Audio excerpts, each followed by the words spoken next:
Est-ce que c'est vraiment le bon moment pour se lancer en immobilier et éventuellement rejoindre un réseau de mandataires? Ou est-ce que c'est tout simplement une folie? Alors c'est vrai qu'avec la crise actuelle du logement, on peut se poser la question. Eh bien ça va être le sujet de l'épisode 71 de Passion Immo. Bonjour à tous, c'est parti!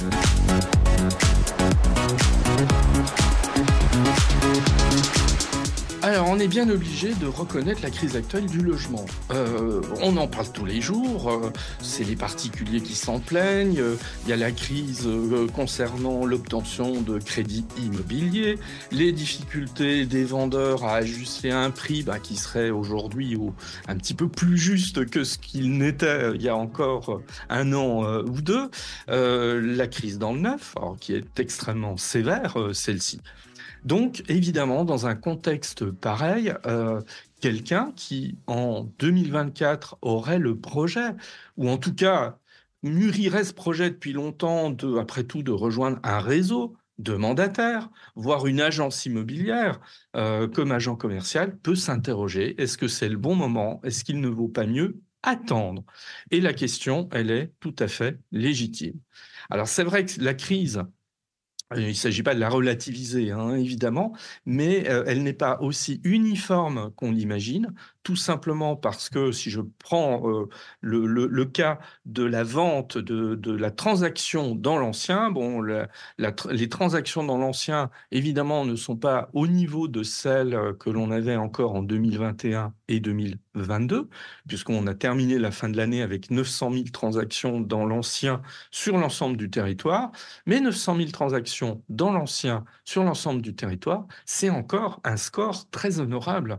Donc là, quelqu'un qui voudrait devenir agent commercial en immobilier, après quel que soit qu'il travaille avec une agence individuelle ou bien avec un grand réseau national, ça change rien à la problématique.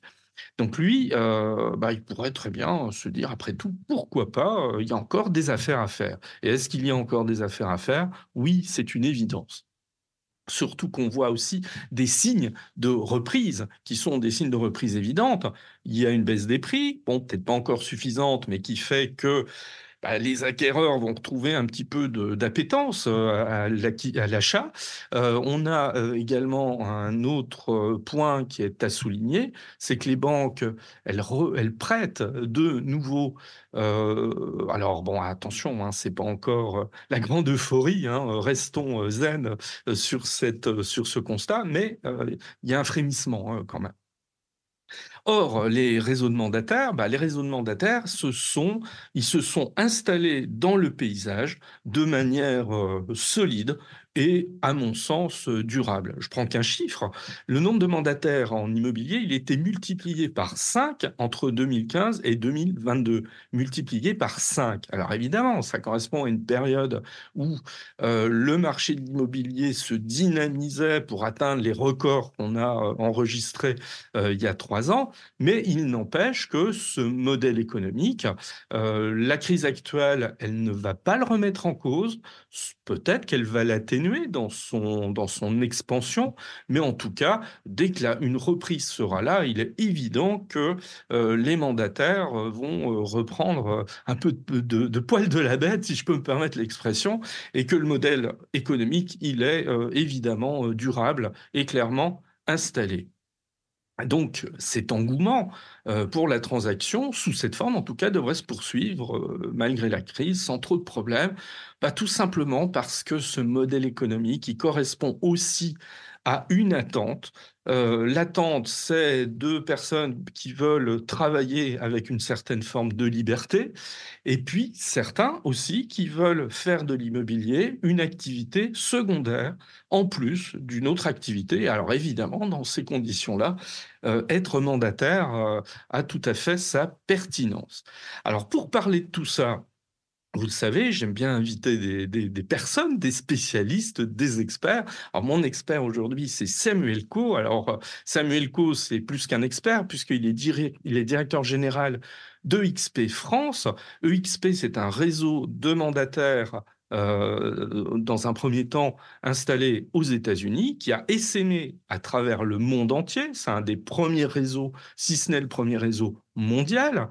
Et assez curieusement, l'implantation en France, elle s'est faite beaucoup plus tardivement, puisqu'elle s'est faite seulement en 2020. Alors donc, j'ai trouvé particulièrement intéressant de savoir comment un directeur général d'un réseau, alors qui en France n'a pas la dimension encore de réseau beaucoup plus connu et installé depuis bien longtemps, mais avec une expansion réelle, des méthodes, vous allez l'entendre, des méthodes qui sont des méthodes assez intéressantes et surtout, à la fin de l'entretien, on va dire sur le dernier tiers de l'entretien, Samuel Coe va donner son point de vue sur aujourd'hui, en 2024, les qualités qu'il faut pour devenir mandataire en immobilier, et puis éventuellement ce qui pourrait sembler dans certains cas rédhibitoire pour ne pas devenir mandataire en immobilier. Donc c'est intéressant d'avoir son point de vue,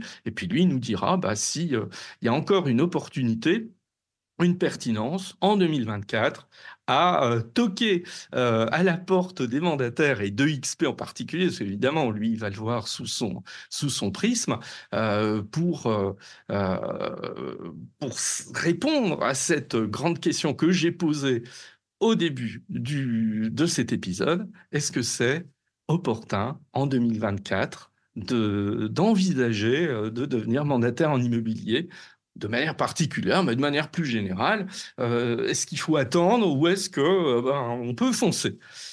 Eh bien, on va écouter l'interview que j'ai eu le plaisir de mener avec Samuel Coe il y a seulement quelques semaines.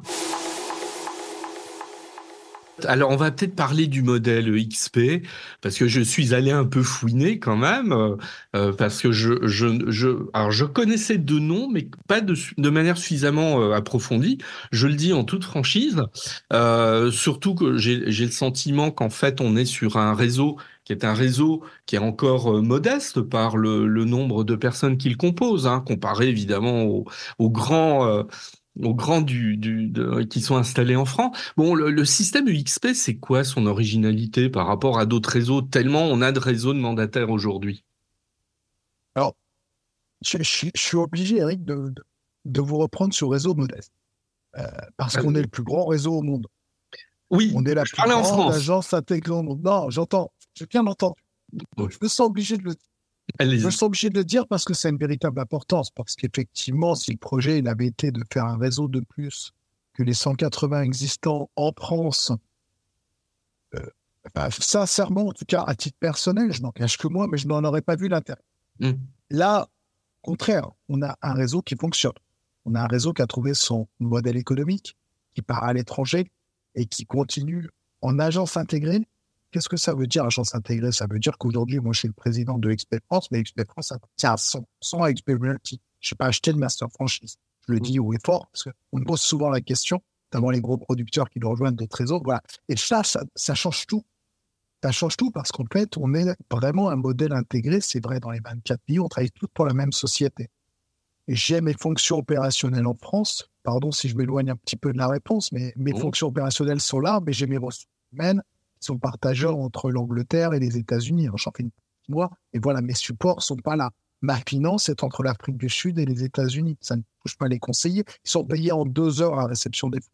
Mais je les ai pas là.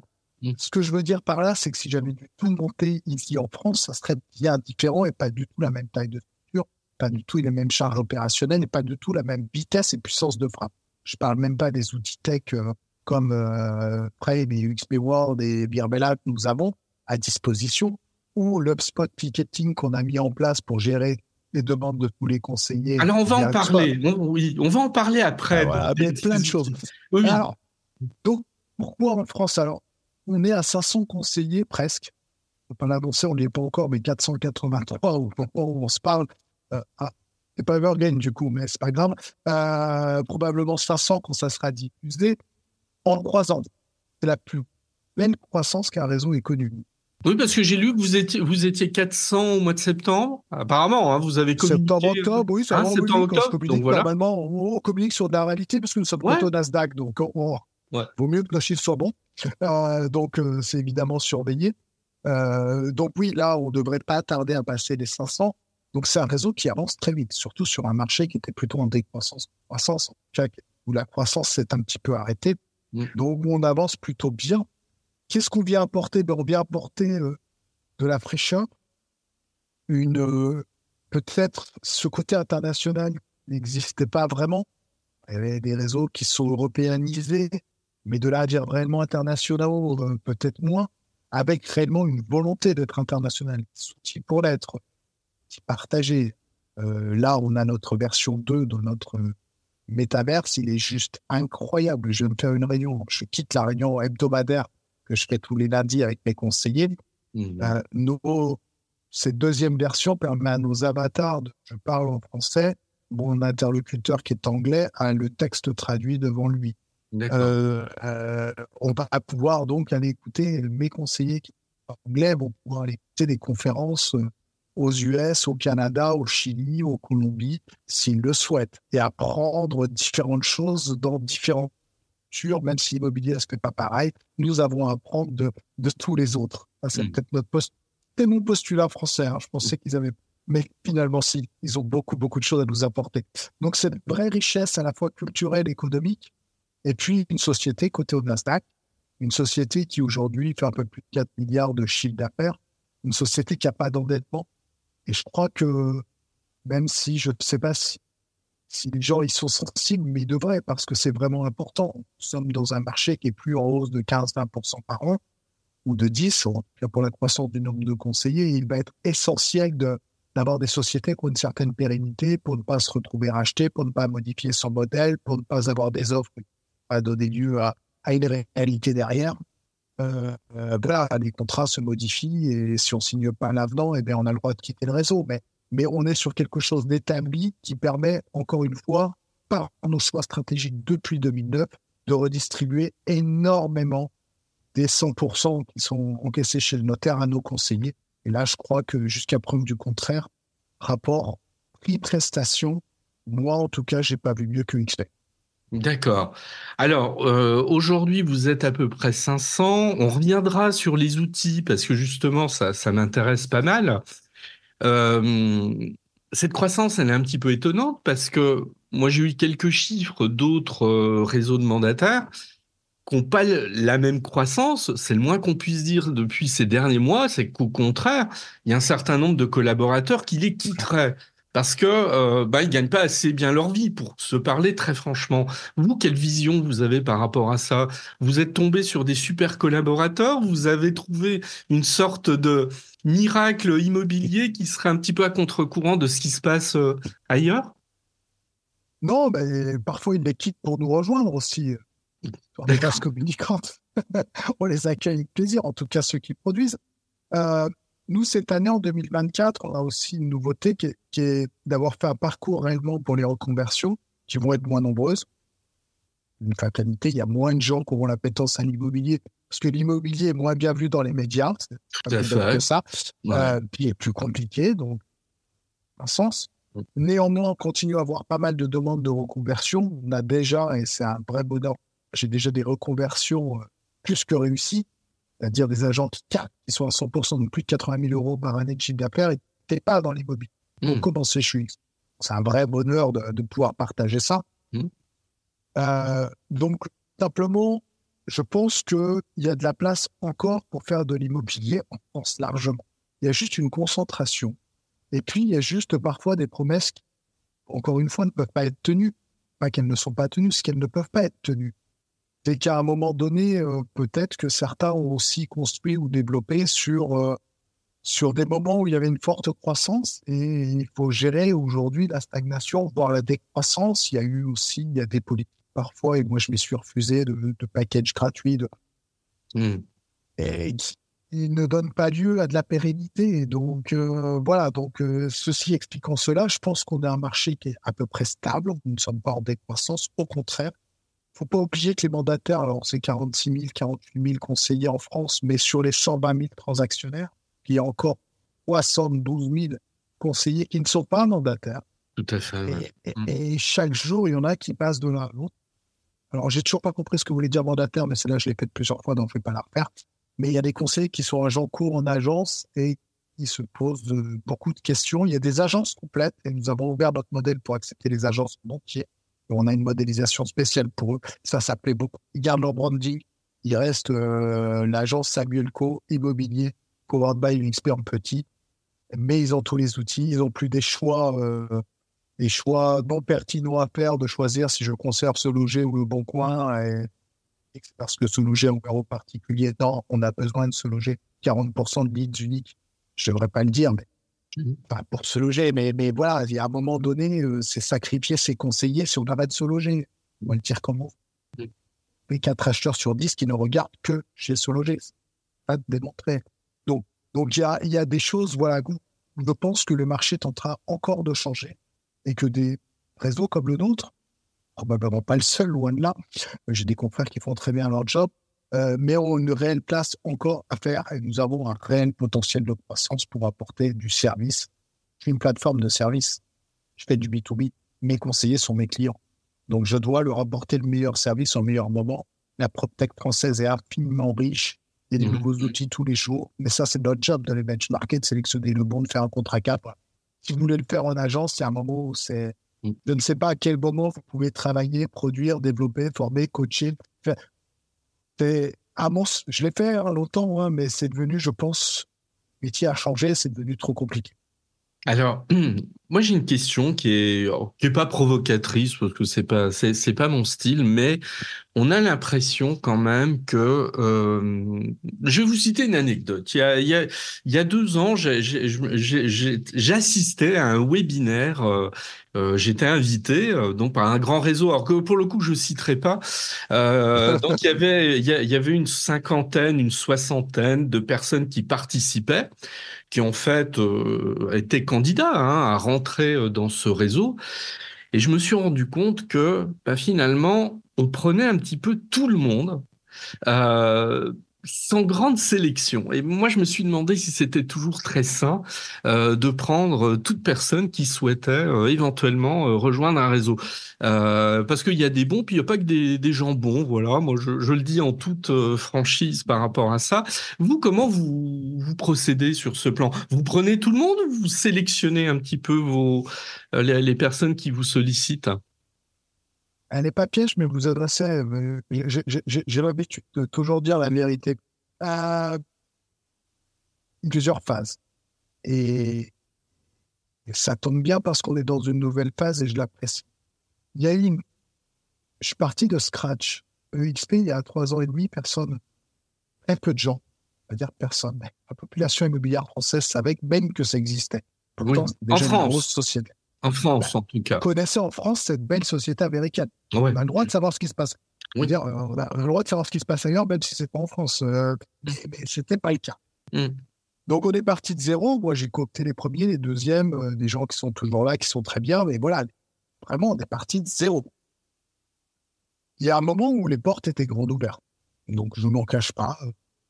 Et on a eu des gens qui sont venus, qui sont repartis. On a des gens qui n'ont pas du tout compris pourquoi ils venaient, nous non plus. Donc, on a eu cette période. On a fait le ménage. Et on le fait régulièrement. Ça, je m'y tiens. 2, on est passé depuis 2024 on a mis 2 outils en place complémentaires. En 2023, tout début 2024. En 2023, on a mis en place les équipes, les teams, avec des team leaders qui ont une rémunération pour être team leader. Et en 2024, on a mis en place le mentoring programme. Et là, j'en suis ravi, parce qu'on l'a mis en place début février, on est qu'en mars, et on a déjà 30 mentors certifiés, on a une dizaine de mentorés qui viennent de faire des couples avec des mentors, donc ça y est, c'est parti. Et on a associé ça aussi par le fait que ne rentrait plus personne qui n'avait pas une expérience, donc il y a un questionnaire, mais oral, il y a un rendez-vous, un entretien systématique, c'était pas le cas. C'est-à-dire qu'Éric me disait, Michel, il est bien, le coop. Prenez Michel, quoi. C'était envoyé par Eric, prenez Michel. Ouais. Clairement. Aujourd'hui, c'est plus le cas. D'accord. Même si Eric est mon top leader et qu'il me dit Michel est bien, Michel a un entretien avec le staff de XP, un certain nombre de questions, un certain nombre de points qui nous permettent de recouper si Michel est adéquat. Il est peut-être très bien, Michel, est-ce qu'il convient à UXP? Est-ce que UXP lui convient? La vraie question. Et si c'est le cas, et qu'il est expérimenté, zéro débat. S'il n'est pas expérimenté, on a un programme qui s'appelle Rookie. J'avais enlevé tous les mots américains, mais au bout de 3 ans et demi, je suis contaminé, donc j'en ramène plein. Rookie, ça va. Oui, tout le monde comprend. J'avais enlevé tous les mots américains. Je suis un Gaulois et je savais qu'il fallait qu'elle soit gauloise, cette société. Puis finalement, il y en a plein. Team leader, c'est plus sympa que chef d'équipe, honnêtement. Donc, voilà, et rookie, c'est plus sympa que débutant. Donc, il y en a quelques-uns qui sont plus sympas, donc on les remet, on assume notre double appartenance. Et les rookies vont soit rentrer dans une team, soit être mentorés, mais pas tout seul. Sinon, ils ne rentrent pas. Et même dans leur période d'essai, je ne délivrerai pas leur attestation s'ils n'ont pas voulu choisir. Donc, on peut les rentrer pour qu'ils regardent, etc., à l'intérieur, mais on n'ira pas plus loin ensemble s'ils ne choisissent pas l'un ou l'autre parce que c'est pas viable. Alors, d'accord. Pour nous, moi, j'ai une contribution mensuelle qui comprend tout, la formation, les voilures, la publication limitée sur tous les principaux portails sur l'objet de Boncoin, on formule un maximum partout. Tout ça pour 50 € hors taxe. Moi, border quelqu'un me coûte plus cher. Je ne gagne pas d'argent là-dessus, j'en perds, je suis clair. Donc, en plus, on fait du service. En plus, la personne qui est pas dans le jeu, finalement, c'est plus long à suivre. Elle ne répond pas parce qu'elle n'est pas là. Voilà, les conseillers que j'ai en réunion tous les lundis, c'est billard, facile. Ils sont là, ils sont présents, ils sont dans les chats, ils correspondent. Voilà, donc, mais ceux qui ne sont pas à leur place, finalement, deviennent les plus coûteux pour la structure. Et là, mon rôle, il est plus d'être un agent immobilier, mais j'ai un côté gestionnaire aussi, et c'était une mauvaise gestion. Donc, on ne fait pas la course aux chiffres, sinon on aurait bien plus de conseils avancés. On aurait pu faire comme certains, simplement tant que j'ai pas reçu de recommandé, non, c'est nous qui leur envoyons en recommandé. En disant, voilà, ça ne fonctionne pas, et il est mieux de... Et on le fait. D'accord. Et je crois que c'est assez rare dans la profession pour être souligné. Bon, en tout cas, merci pour la transparence sur l'évolution. Ça fait partie de mes défauts. Ouais, non, c'est pas. Oh là, c'est. Ouais, bon, ça. C'est pas un défaut. C'est pas un défaut. C'est parce que j'ai pas assez de mémoire. Je suis obligé d'avoir qu'une seule version. J'ai pas assez de mémoire pour me ça. D'accord. Alors, justement, on va rester sur le terrain de la transparence. Moi-même, je fais de la formation auprès d'agences immobilières, mais d'agences immobilières, on va dire, traditionnelles. J'entends très souvent, et je ne suis pas nécessairement d'accord, oui, mais les réseaux de mandataires... c'est des gens qui sont pas très bien formés, ils font n'importe quoi sur le terrain, etc. Moi, je pars du principe qu'il y a des réseaux de mandataires qui font plutôt très bien les choses en matière de formation et d'autres, qui font pas trop leur boulot. Mais comme les agences traditionnelles, cela dit, il n'y a pas que des bonnes agences traditionnelles non plus. Vous, comment vous vous situez par rapport à ça? Est-ce que vous avez un parcours de formation et comment vous prenez les choses en main à ce niveau-là? Parce que pour moi, j'avoue que c'est quelque chose d'assez fondamental quand même. Expliquez-nous. Alors, on a un outil assez extraordinaire, nous, qui est notre métaverse, parce qu'une des difficultés, effectivement, des réseaux de mandataires et ce qui a changé par rapport aux agences immobilières que j'ai bien connues, connu ces deux mondes, c'est qu'une agence, vous êtes en local, vous pouvez organiser les choses différemment. Bon, je suis pas là et je le ferai pas pour entretenir la guéguerre agence réseau. Encore une fois, nous on intègre les agences. Donc autant vous dire que tout va bien. Néanmoins, oui, on trouve des mauvais partout. Et j'ai envie de dire dans toutes les professions. Vous pouvez prendre 3 docteurs, les 3 amis. Voilà, bon, y compris dans ceux qui ont des diplômes Bac plus 7, 8. Ceci étant dit, on a mis en place, nous, alors on s'est cherché là-dessus, ça a été aussi le travail de ces 3 dernières années, et on est loin d'être arrivé, mais on a mis en place tout un parcours de formation. On a une plateforme de e-learning qui est propriétaire à l'UXP, et qu'on met un certain nombre de choses, et nous sommes en train de totalement refaire le parcours, l'expérience utilisateur pour 2024, mais on en avait déjà une première, avec une première phase, une deuxième phase, une troisième phase. Classique, vous suivez, vous avez un QCM, vous passez au suivant, vous avez une médaille. Là, on a rajouté une deuxième plateforme de e-learning avec un de nos partenaires fournisseurs qui est Modelo, cité du groupe Septéo.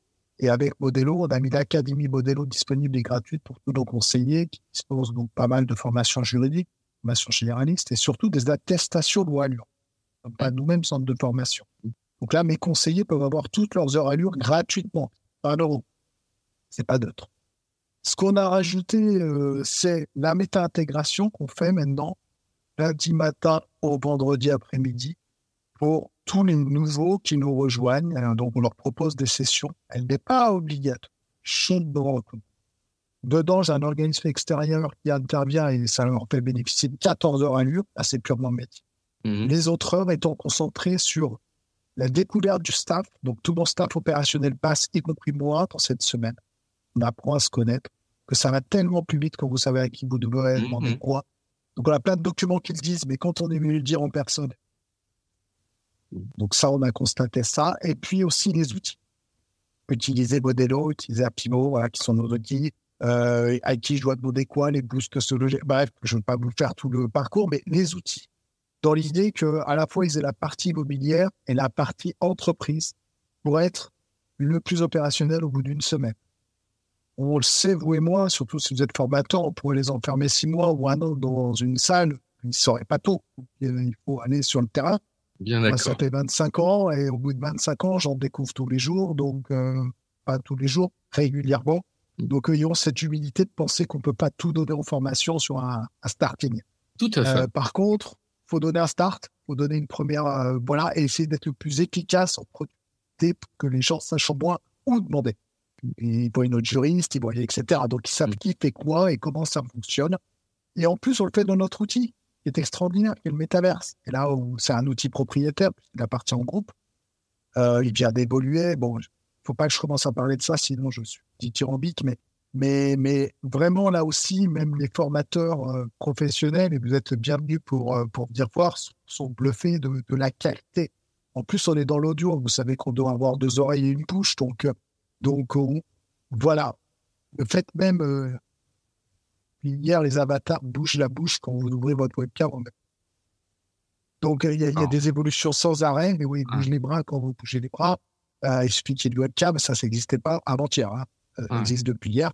Donc, il y a plein d'évolutions qui se passent. On est très, très proche de la réalité, mais avec l'avantage de pouvoir mettre des gens de Besançon en même temps que des gens de Biarritz, en même temps que des gens de Nice, dans la même pièce. Ce qui, là aussi, crée du business, du coup, parce que les gens, voilà. Et assez surprenant de voir les retours qu'on a sur cette méta-intégration de gens qui ne voulaient pas la faire, qui vont reculant, notamment quand il y a des agences complètes qui nous rejoignent. J'ai eu le retour pas plus tard que ce matin. On a dû assister auprès d'une conseillère très expérimentée. Et ce matin, elle est venue me dire que vraiment, heureusement que j'avais assisté parce qu'elle a passé une top semaine, quoi. Elle en a retiré aussi bien sur son job, qu'elle fait depuis 15 ans, que sur d'autres choses plus subjectives, j'ai envie de dire. Mais voilà, qu'elle a vraiment retiré, qu'elle n'a pas du tout perdu son temps, alors que vraiment, il a fallu... Alors, encore une fois, c'est parce qu'elle faisait partie d'une équipe, sinon les gens sont libres. Mais je recommande ce moment qui est un moment important de la cohésion d'entreprise et aussi en termes d'appréhension des outils, d'appréhension du staff et de productivité. Alors, et ensuite, on a des parcours experts qui arrivent encore, qu'on est en train de lancer, de mettre au point avec un organisme extérieur, où là, il y aura des propositions de prix, bien entendu, très séduisants, mais où les conseillers pourront utiliser ce PCO pour des parties très experts. On n'a pas habilité de devenir un centre de formation. Je crois qu'il faut qu'on sache qu'on est. On est une plateforme de service pour conseiller. La formation est un des piliers indispensables. Et non, ça ne peut pas être... On n'est pas un centre de formation. Je veux juste la nuance là. Donc, on fait appel à des formateurs compétents, à des formateurs externes pour pouvoir proposer des services à nos conseillers. Ils prennent pas. Il y a une partie qui a un tronc commun qui est totalement gratuit. Tout ce qui est expert sera à leur désir. Et puis plein se forment en dehors. On a aussi des très bons formateurs qui nous ont rejoints. Donc, on en a, y compris en interne, que ce soit à l'étranger ou en France. Aujourd'hui, on a des gens de très bonne qualité chez nous. Très bien. Alors, moi, je vais rebondir sur quelque chose que j'ai lu aussi, sur lequel vous êtes revenu assez souvent. EXP, c'est 0 mètre carré. Donc qui a un slogan qui est assez parlant. Est-ce que c'est pas aussi à contre-courant, en définitive, d'une demande du public? Parce que le confinement a montré une chose, c'est-à-dire qu'il y avait une forte appétence à la dématérialisation, à utiliser des outils sur Internet, etc., de la part de la clientèle, que ce soit les vendeurs et les acquéreurs. Mais en même temps, on a bien senti, il y a des études aussi qui le montrent, qui reste quand même attaché à une présence physique, etc. Alors, 0 mètre carré, est-ce que c'est pas finalement ne pas répondre à cette attente quand même assez forte du grand public? Alors, vous me tendez le bâton pour je ne sais pas ce que je dois en faire de ce bâton. Assez simplement, il y a 180 réseaux de mandataires en France. 470 au moment où on se parle, parce que je ne suis pas sûr qu'on continue à en créer, ça doit. Ouais. À part quelques petites exceptions locales de réseaux de 10-15 personnes, on va partir du top 20 au top 30. Il y a 0 mètre carré à disposition du public. On est d'accord. Ils n'ont pas le droit. Il n'y a qu'une carte T qui permet de recevoir du public, loi Hoguet. Donc, ils ne reçoivent pas du public. Donc, pour répondre à votre question sur le public, pas de débat, on est comme. La grande différence, et j'adore cela, c'est que nous, nos conseillers ne payent pas de baby-foot. Ils ne payent pas de grandes tours, ils ne payent pas de grands bureaux, ils ne payent pas de bureau en murisier qui remplace un autre bureau. Je suis un tout petit peu caricatural dans ce que je dis. Et que vos auditeurs m'en excusent. Mais c'est une réalité. Il y a un coût de structure de l'immobilier qui coûte une fortune. Même pas le coût d'achat ou de location, le coût d'entretien, le coût d'aménagement, le coût d'improductif en staff. Donc ça coûte une fortune. Nos conseillers sont des conseillers à domicile, sont des conseillers digitaux, purement digitaux, pour tous les mandataires, les 48 000. Donc ça ne change pas. Ils sont 90% sur le terrain. Et il y a 20 ans, Tapis s'est lancé, on aurait pu en parler. Aujourd'hui, on n'en parle plus. C'est transparent pour le grand public. Alors oui, probablement des clients qui veulent l'agence qui est en face de l'église au centre du village. OK. Et si au moins l'agence, et ça tombe bien, il y en a même qui seront pour by UX. Mais soit, il en faut pour tout le monde et je n'ai pas de débat là-dessus. Néanmoins, on sait aujourd'hui, on voit les parts de marché, on voit l'évolution, que ça fonctionne très bien avec les conseillers digitaux. Pourquoi? Ces conseillers digitaux devraient payer un siège social qu'ils n'utilisent pas. Et ça, c'est la vraie question que s'est posée mon président en 2009. Je ne suis pas sûrement malin pour me l'être posé moi, mais lui, il se l'est posé. Et c'est la solution qu'il a trouvée. C'est un outil dont il est amoureux. Il a acheté la boîte. Et cette boîte Virbela est dans notre cotation. Nos conseillers sont tous actionnaires. Bref, notre métaverse, nos bureaux appartiennent à nos conseillers. Si on fait la démarche intellectuelle. C'est comme si on avait fait une SCI sur une tour à la Défense et que finalement, ils avaient tous départ. Donc, plus tout cet angle-là, finalement, je crois qu'on vient bien mieux répondre. Et encore une fois, la redistribution que nous faisons à travers notre partage des revenus et la rémunération sur la production, plus l'actionnariat pour nos conseillers, ne serait pas possible si nous avions des sièges sociaux. Si j'avais pris un siège de 500 mètres carrés, ça ne serait pas possible. Et puis, je vais vous donner autre chose que j'ai découvert à travers le temps et en grandissant dans mon staff, c'est que j'ai un vrai bonheur. C'est déjà pas facile de recruter, vous le savez tout. Alors, je ne parle pas de recruter des conseillers, je parle du staff professionnel. C'est pas facile en France. On n'est pas en plein emploi, mais c'est pas facile. Alors, qu'est-ce que ça sera si nous arrivons en plein emploi? C'est pas évident. Et moi, j'ai la chance de pouvoir recruter en France entière. Je suis pas bloqué par un lieu. Je suis pas bloqué par une zone de chalandise de 15 km avec des coûts, etc. Après, j'ai l'inconvénient, c'est du full télétravail et c'est pas tout le monde n'a pas la capacité ou la volonté de travailler en full télétravail et c'est pas forcément toujours évident. Ça fait 3 ans et demi que je le fais, alors je me déplace. Ouais. Voilà. Mais je passe une grande partie de mon existence dans la même pièce, en train de faire ce qu'on est en train de faire. Sur ça, sur un autre outil, voilà, on change d'outil, mais on ne change pas les règles. Donc, c'est quand même beaucoup plus d'avantages. Et en tout cas pour le conseiller, un siège social avec des visites d'entreprise, etc., qui n'utilisent pas, c'est juste un coût. Donc, de la rémunération moins pour lui, ou des outils ou du service. Et ça, nous, il ne l'a pas, mais au contraire, il a un outil qu'il peut utiliser. Nous, nos conseillers peuvent en un clic depuis leur téléphone mobile ou leur ordinateur se rendre au siège. Très bien. Ça, c'est assez magique. Alors, j'entends depuis quelques mois un certain nombre de personnes qui éventuellement étaient intéressées par devenir mandataires, en tout cas pour mettre un pied solide dans la profession immobilière, dire « Oula, c'est pas le moment ». on va plutôt attendre parce que si on y va maintenant, ben on risque de se casser la gueule pour dire voilà, parce que c'est quand même un discours que j'entends pas mal. Vous leur dites quoi en fait à ces personnes? Oui, faut peut-être mieux attendre un petit peu, ou alors non, allez-y, foncez. C'est comment vous réagissez? Je vous invite déjà à leur donner mes coordonnées. D'accord. Non, plus sérieusement, je crois que là, c'est vraiment aussi. Je crois que les situations sont trop complexes et l'être humain est trop complexe pour arriver à faire des généralités. Je ne crois pas qu'il y ait de bons ou de mauvais moments. Il y a un bon ou mauvais moment pour soi, individuellement. Donc, quel est le contexte, quel est l'environnement, quelle est ma trésorerie, qu'est-ce que j'attends, quelle est mon appétence. Il y a des gens qui réussiront en 2024 en partant de zéro, et il y a des gens qui ont très bien marché pendant 3 ans et qui arrêteront en 2024 parce que c'est compliqué. Je pense qu'en tout cas, en commençant en 2024, c'est moins pire que 2023. Déjà, je crois qu'on a touché le fond et qu'on est en train de revenir vers la surface. Donc, je pense que c'est pas du tout un mauvais moment. Je pense que c'est pas du tout un mauvais moment pour se mettre en place.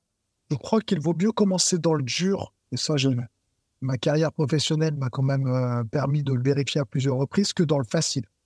Parce qu'au contraire, aujourd'hui, on a beaucoup de cas, alors pas chez nous, mais il y a beaucoup de cas chez mes confrères de gens. C'est vrai que quand vous arrivez, vous prenez un mandat, vous prenez un peu à n'importe quel prix, il y a 2 offres, vous vendez, vous faites une com, c'est un job facile. Alors, je ne vais pas là non plus trop le caricaturer, ça n'a jamais été comme ça, mais quand c'est un peu plus comme ça, c'est un peu plus compliqué quand ça se durcit. Si vous arrivez dans le dur, il y aura du facile, un métier cyclique, et là j'en ai vu suffisamment des cycles, je crois qu'ils se raccourcissent, qui plus est, donc on risque d'en revoir quelques-uns.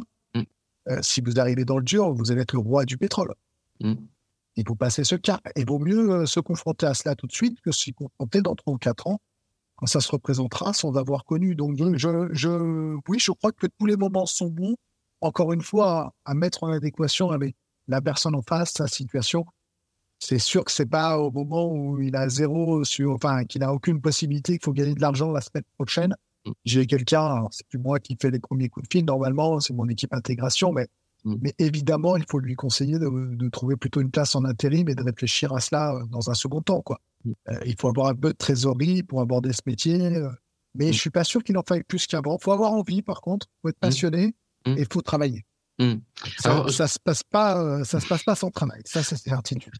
Cela dit, sur le fait de rentrer dans le métier quand la période est un peu plus difficile, c'est exactement ce que disait mon ami Jean-François Buet, qui était ancien président de la FNAM, donc qui n'était pas du tout dans le monde des mandataires, hein, en définitive. Il disait exactement la même chose. Et lui, bon, bah voilà, qui est plus âgé que vous, il avait ce recul des différentes crises qu'il avait pu traverser, et il disait toujours, bah il vaut mieux entrer quand les temps sont. Ça se vérifie.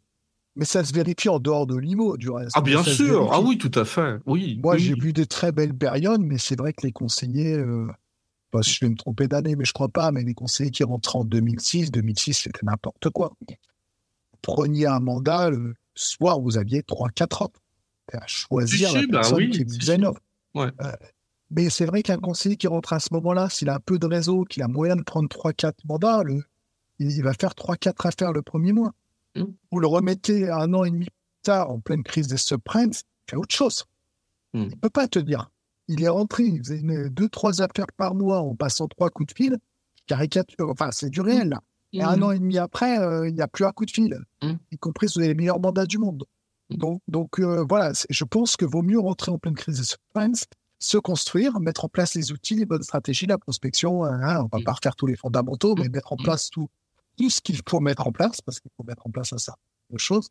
Et là, quand le marché repart, et les marchés repartent, ultra résilients, il y a besoin d'IMO estimé, alors ça dépend selon qui, je ne suis pas le meilleur des experts, mais il y a besoin d'immobilier de confort à 750 000, 800 000 bandes, quoi qu'il en soit. Donc, pas de confort, de nécessité, pardon. Le reste, ça reste du confort. Donc voilà. Donc ça va se passer, quoi. Enfin, donc voilà. Et puis moi, j'ai connu à bien moins de 800 000 pentes et on fait très très bien. Etc. Mais encore une fois, je pense que pour ceux qui font correctement leur travail en conscience sur du moyen terme, pas sur du court terme, sur du moyen terme, il n'y a pas de débat. C'est un métier qui fonctionne. Si vous le faites correctement, c'est un métier qui marche. Il y a toujours des besoins. C'est un besoin primaire de notre pyramide de Maslow, mais c'en est un en France réellement. Et voilà, je crois que oui, je crois que c'est encore temps de se lancer. Bien. Alors, une question assez précise par rapport à ça. Pour vous, un mandataire, c'est quelqu'un qui vient et qui va s'exprimer et travailler à temps plein, ou c'est quelqu'un qui éventuellement peut faire ça en complémentarité d'une autre activité? On me pose souvent la question. Alors, déjà, je sais pas ce que c'est qu'un mandat. Les agents Oui, co, moi, en 2002, j'en ai dans mes agences. Bon, c'est parce que le terme ceci, est parlant pour tout le monde. Voilà, voilà, on est d'accord. Dans le Oui, langage commun, c'est plus simple. c'est ça, voilà. Euh, je vais essayer de vous répondre avec une anecdote. Hmm.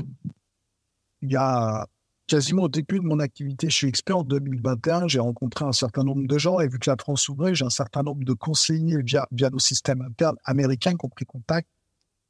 Comment ça fonctionnait en France? Et donc, j'ai fait un certain nombre de Zoom ou autres. Et je me rappelle d'une dame avec qui j'avais un Zoom, il devait être 21 heures peut-être ici, peu importe. Et on échange, etc. Elle était chez XP Realty, donc aux États-Unis. On va plus vous dire en état depuis 2 ans. Et elle me dit, mais moi, c'est un mi-temps. J'ai gardé mon activité Hmm. d'infirmière la nuit et je fais ça la journée. Ah oui. D'accord. Donc, je dis, ah, c'est courageux. Je Ouais, crois qu'elle avait 2 ou 3 enfants, enfin, ouais.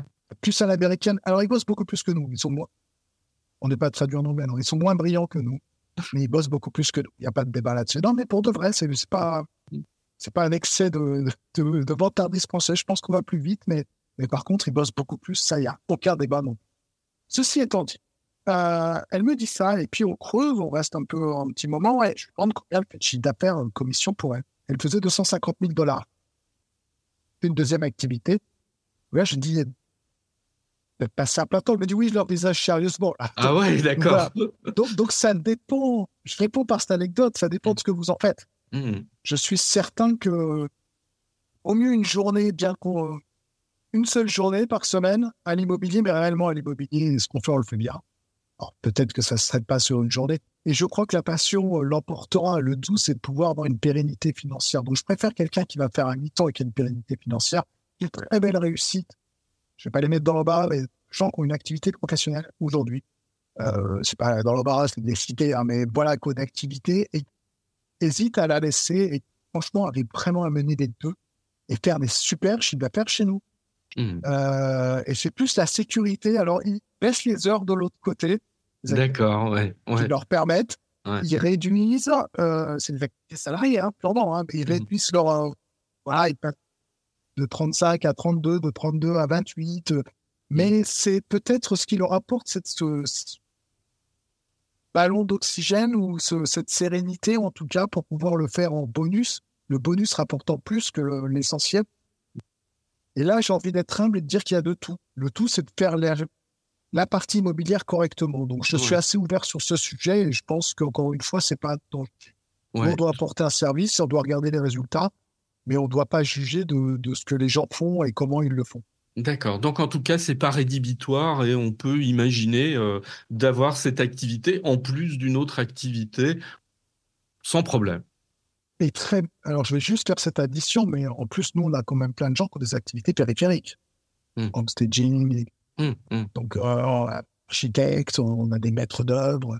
Donc voilà, donc maîtres d'ouvrage, des maîtres d'œuvre, des marchands de biens. Donc toutes ces activités, bien évidemment, elles ne rentrent pas dans le champ de XP, mais elles sont tellement complémentaires, tellement pertinentes, courtiers en financement. Donc on a tout ça aussi dans nos conseillers, et je pense qu'on en aura d'autres, parce qu'encore une fois, je ne crois pas qu'on est obligé d'être monocorde. Hmm. Il faut juste bien savoir se servir des cordes programmes. Hmm. Bien. Alors, pour terminer, peut-être, quel conseil, vous l'avez un peu esquissé, donc il s'agira juste peut-être de compléter, mais quelles sont pour vous aujourd'hui les qualités pour être alors mandataire? On va employer encore le terme mandataire parce Non, qu'effectivement, mais je le prends. oui, tout à fait. C'est quoi les qualités? Et peut-être, puisque vous êtes quelqu'un de franc et d'assez transparent, quels sont les défauts qu'il est préférable de ne pas avoir pour embrasser cette activité? Alors pour l'embrasser, je pense que... Enfin, alors je ne sais pas si c'est une qualité le travail, mais la capacité à travailler. Voilà, et je pense que c'est un métier qui demande de travailler. Et il y a un paradoxe, c'est que plus vous êtes bon, qu'est-ce que ça veut dire bon? plus en tout cas votre clientèle se développe et plus vous faites du chiffre d'affaires, et moins vous allez avoir besoin de travailler. Vous pouvez continuer, vous allez augmenter de chiffre, mais évidemment, tous les top agents, vous en avez croisé des tonnes, et moi aussi, on a cette chance, mais vous retrouvez ce point commun que c'est 60% exclusivité, plus de prospection. OK. Par contre, un débutant qui arrive et qui me dit, moi, je veux travailler à 100% exclusivité, plus de prospection, je lui dis, c'est génial. Pas tout de suite. Bah ouais. Ça va demander un phasage. Donc voilà, j'en reviens à ça va demander moins de travail, mais pour arriver à 100% plus de prospection, ça demande une vraie mise en place de réseau d'ambassadeurs, de clients satisfaits, voilà, ça demande beaucoup de choses qui se mettent en place certains en 2-3 ans. Ça peut aller relativement vite sur une région, sur une zone de chalandise, mais un personal branding, aujourd'hui, les réseaux sociaux, le personal branding est essentiel. Donc, il y a toute une construction à faire autour. Je pense que le travail, c'est vraiment la principale. Je ne sais pas si ça s'entend, mais je suis passionné par ce métier. Si, ça s'entend. Oui, vous inquiétez pas. Donc, je dirais la passion. Je crois que c'est un métier qui est l'ascenseur émotionnel, la difficulté parfois de ce métier, le contact à l'être humain, qui n'est pas toujours évident. J'ai toujours dit que j'écrirai un livre dès que j'aurai un petit moment sur quelques anecdotes. J'en ai quelques croustillantes quand même. Mais tout le monde, je pense qu'on le ferait à plusieurs mains entre conseillers immobiliers. On pourrait même se marrer un petit moment. On devrait se faire un week-end quelque part enfermé, à se raconter nos anecdotes. Je pense qu'il y aurait de la matière. Donc le contact, voilà, le nombre de fois, et heureusement, je ne les connais pas toutes. On m'est passé, on a oublié de me payer ma commission. Elles sont nombreuses. Donc il y a une certaine résilience, voilà, une certaine abnégation, une certaine résilience aussi pour être dans ce métier. Et je crois que la passion vient bien contrecarrer ça. Donc, si on aime ce métier, ça aidera beaucoup à résister à la fois aux crises, on en a parlé, à la fois aux moments plus compliqués. Je crois que c'est un métier qui demande de l'organisation. Parce que justement, je pense qu'être 5 minutes en retard à un rendez-vous, c'est pas possible. Être à l'heure à un rendez-vous, mais pas l'avoir préparé, c'est pas possible. Bref, il y a un certain nombre de choses, contrairement à ce qu'on pense, non, nous n'ouvrons pas des portes.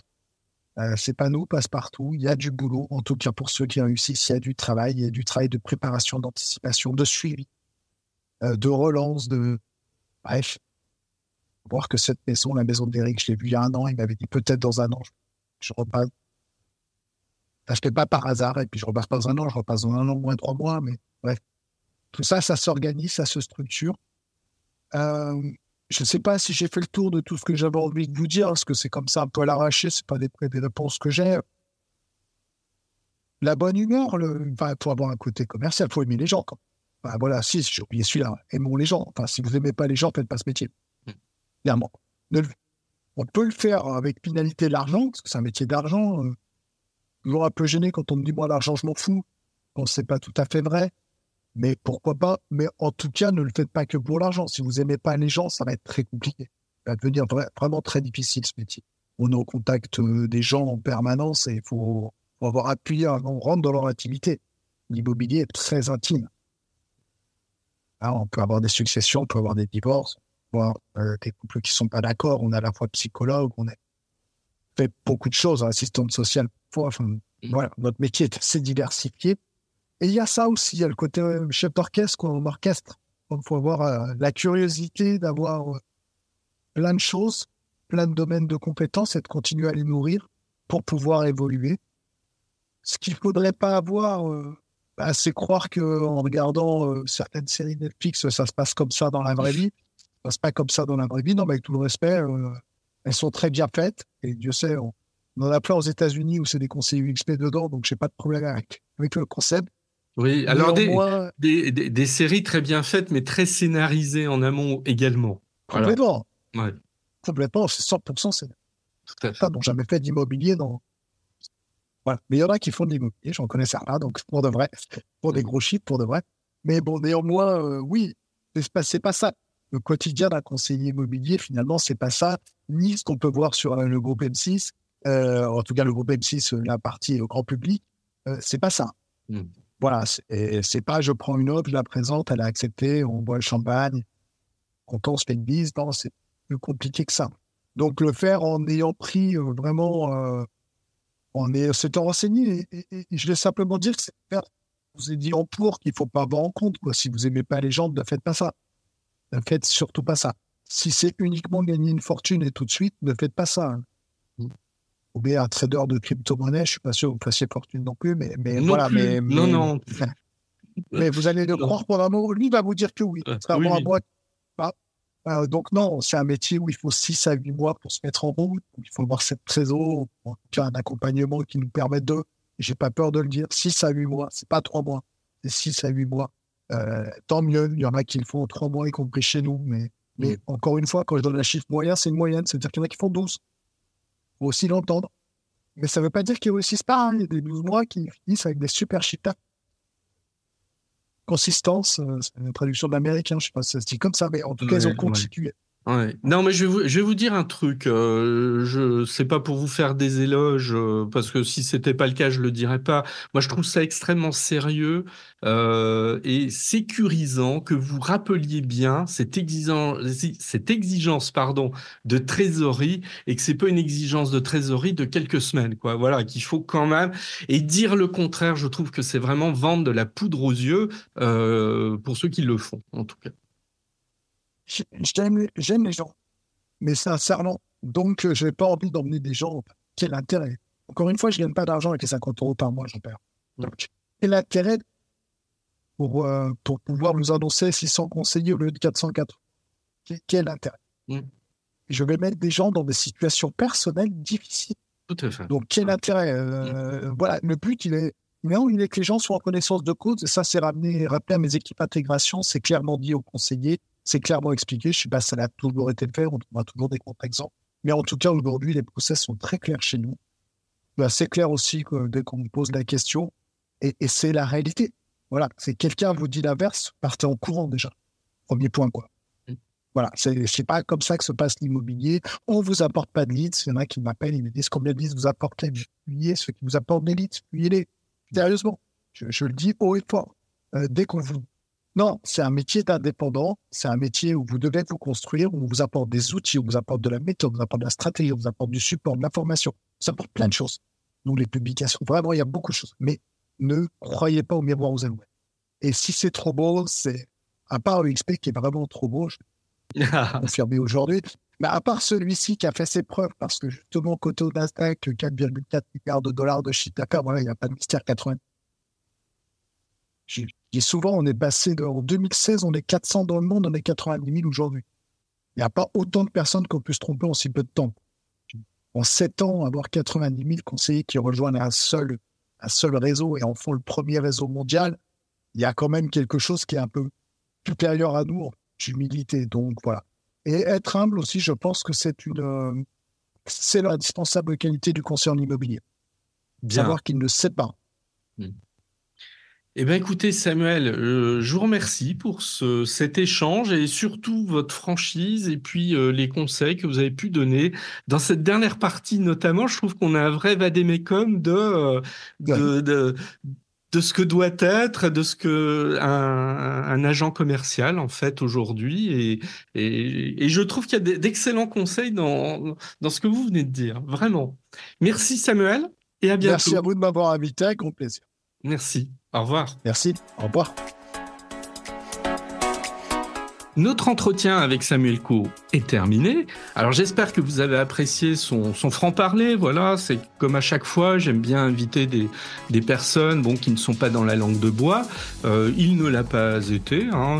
Il a répondu à mes questions de manière extrêmement claire et sincère.